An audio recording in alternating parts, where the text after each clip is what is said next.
जय माँ काली, जय माता दी आप सभी को। कैसे हैं आप सभी?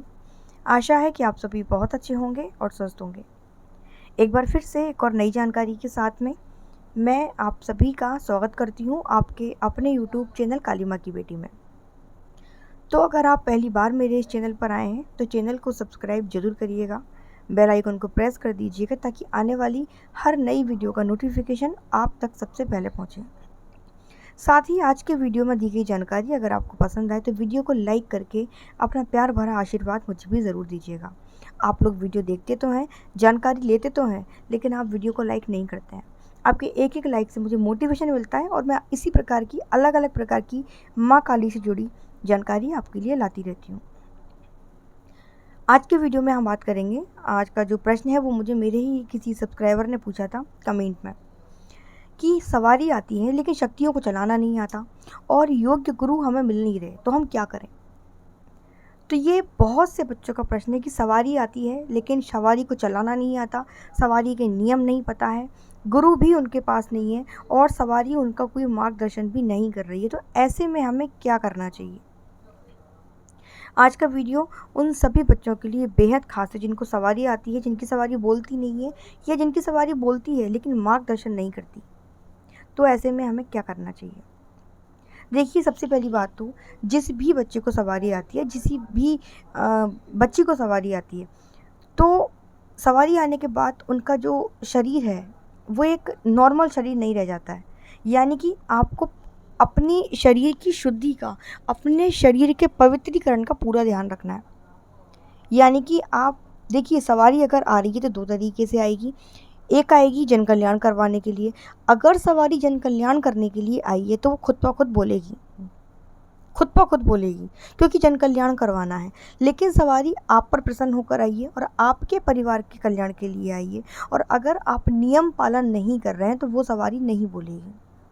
गुरु भी आपके पास नहीं है, तो हमें करना क्या है। सबसे पहले तो चाहे वो सवारी जन कल्याण के लिए आई हो, चाहे वो सवारी आपके परिवार के लिए आपकी खुद की सेवा से प्रसन्न होकर आई हो, सवारी अगर आपके ऊपर आएगी तो सवारी ने कुछ ना कुछ आपके ऊपर देखा है, उस शक्ति ने कुछ ना कुछ आपके अंदर ऐसा देखा है जो वो आपके ऊपर आई है। क्योंकि हर किसी को सवारी नहीं आती। आजकल जो आप मोबाइल पर देख रहे हैं हर किसी को सवारी आ रही है, वो सवारी है ही नहीं।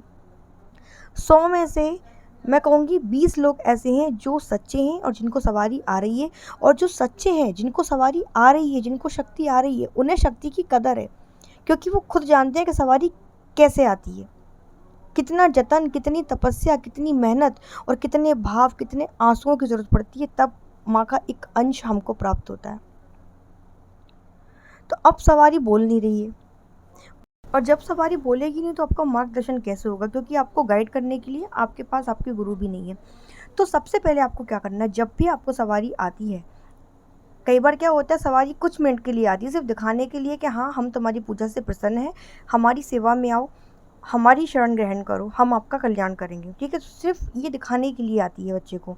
और एक सवारी आती है जो परमानेंट किसी एक विशेष वार पे आती है, जैसे माँ काली की सवारी है तो शनिवार को आएगी, माँ दुर्गा की है शुक्रवार को आएगी, महादेव के दूत हैं सोमवार को आएंगे। तो इनके दिन फिक्स रहते हैं। तो पहले आपको ये पता होना चाहिए कि वो सवारी किसकी है।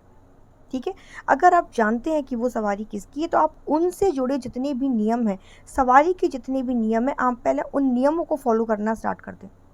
जैसे कि आप झूठ बोलना बंद कर दें, आप अपने शरीर की शुद्धि का ध्यान रखें। रोज़ आपको स्नान करना है और कम से कम 6 महीने में एक बार, यानी साल में 2 बार आपको पवित्र नदियों में स्नान करना है। आप हर कहीं खा नहीं सकते हैं, जैसे कि आपको सूतक पातक का नहीं खा सकते, आप तेरहवीं का पट्टे का नहीं खा सकते।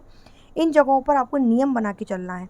ठीक है, आपको मांस, मच्छी, मदिरा इन सब से दूर रहना है, यानी शरीर को शुद्ध रखना है, ब्रह्मचर्य का पालन करना है। अगर आपकी पत्नी है तो आप नवरात्रि के दिनों में, जो पितृपक्ष के दिन हैं, गणपति के दिन है, इन दिनों में आप ब्रह्मचर्य का पालन करेंगे। ठीक है, सबसे पहली चीज़ आपको ये करना है। उसके बाद दूसरी चीज़ आपको क्या करना है, सवारी आने के तुरंत बाद आप जो भी आपके इष्ट हैं, आप उनके सामने बैठकर गुरु की अरदास लगाएंगे। आपको गुरु की अरदास लगाना बहुत ज़रूरी है। और जब आप गुरु की अरदास लगाएंगे तो जो शक्ति है जो आपके ऊपर आ रही है, जो सवारी है जो आपके ऊपर आ रही है, वो अपने आप आपको आपके जो योग्य गुरु हैं वहाँ तक पहुँचा देगी। ठीक है, 2 चीज़ें हो गई। तीसरी चीज़, सवारी बोल नहीं रही है, आपको शक्तियों को चलाना नहीं आता है। अगर आपको नॉर्मल सवारी आ रही है और वो बोल नहीं रही है, सिर्फ़ आती है, खेलती है, चली जाती है, तो ठीक है। लेकिन अगर सवारी आने के बाद आपके घर में दिक्कतें आनी स्टार्ट हो गई हैं, यानी कि वो बोल नहीं रही है, हो सकता है आपसे कोई गलती हो गई हो, यानी कि सवारी अगर आपके ऊपर आ रही है, आपके परिवार में आप आ रही है, तो सवारी सिर्फ़ आपसे नहीं, आपके पूरे परिवार से सम्मान चाहेगी। मान लीजिए आप ही का कोई मित्र है जो आपके घर में आया है, गेस्ट बनकर आया है, तो भले ही वो आपका गेस्ट है, लेकिन वो चाहेगा कि घर में सब व्यक्ति उसका सम्मान करें। 4 लोग उसको गाली दे रहे हैं तो वो उस घर में नहीं टिकेगा, भले ही वो आपका कितना खास बना रहे।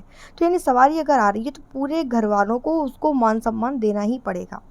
उसका अगर अपमान होगा तो फिर आपके घर में दिक्कतें आनी स्टार्ट हो जाएंगी, और गेहूं के साथ घुन जो पिसता है वो वाली आपके साथ कहावत हो जाएगी। यानी कि सवारी आएगी, सबको सम्मान देना पड़ेगा, नियम पालन करना पड़ेगा, और गुरु की आपको अरदास करनी पड़ेगी। सवारी आने के बाद अगर दिक्कतें स्टार्ट हो रही तो आप नियम पालन कर लें, और आपको क्या करना है, एक पानी वाला जटा वाला नारियल लेना है, एक लाल कपड़े में लपेटकर आपको उसमें सवा मुट्ठी अक्षत रखना है, एक सुपारी रखनी है, और आपको उसमें 11 रुपये दक्षिणा रखनी है।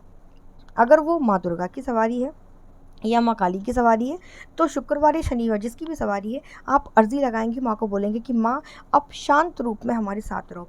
दूसरी चीज़, अगर आपको सवारी आ रही है तो आपको भोग देना बहुत ज़रूरी है। सवारी आ रही है, शक्तियों को चलाना है, तो शक्तियाँ ऐसे ही नहीं चलती। शक्तियों को चलाने के लिए टाइम टू टाइम भोग देना पड़ता है। यानी माँ काली की सवारी है, शनिवार को भोग देंगे, उनका जो विशेष भोग है। अब कौन सा भोग आपको देना है, आप हलवे का भोग दे सकती हैं, चने का, आपको अंगारी पे बिल्कुल कायदे से भोग देना है। मीठे पान का, लौंग का, बताशे का भोग दे सकते हैं। और अगर माँ दुर्गा की सवारी है तो आप शुक्रवार को भोग देंगे।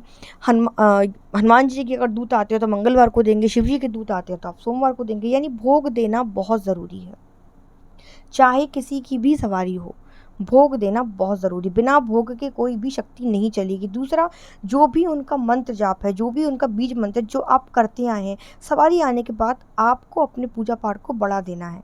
ऐसा नहीं कि आप वही करते रहेंगे, नहीं, पूजा पाठ आपको बढ़ा देना है। यानी अगर अभी तक आप 3 माला करते हैं तो अब 7 माला करें, और नियम बनाकर चलें, छोटी छोटी साधनाएं करें, अपनी शक्तियों को बढ़ाएं। ठीक है, तो ये थी मेरी आज की जानकारी। आशा है मुझे आपको वीडियो पसंद आया होगा। वीडियो अच्छा लगे तो वीडियो को लाइक करके कमेंट में जय माता दी, जय माँ काली ज़रूर लिखिएगा। मैं मिलती हूँ आपसे दूसरे वीडियो में, तब तक सभी को जय माँ काली, जय माता दी, धन्यवाद। दूसरी चीज़, आप टेलीग्राम पर भी हमसे जुड़ सकते हैं।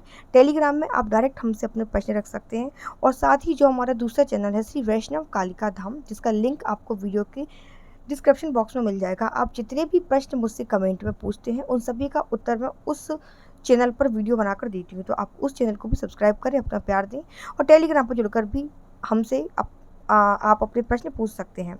जय माता दी, जय माँ काली, धन्यवाद।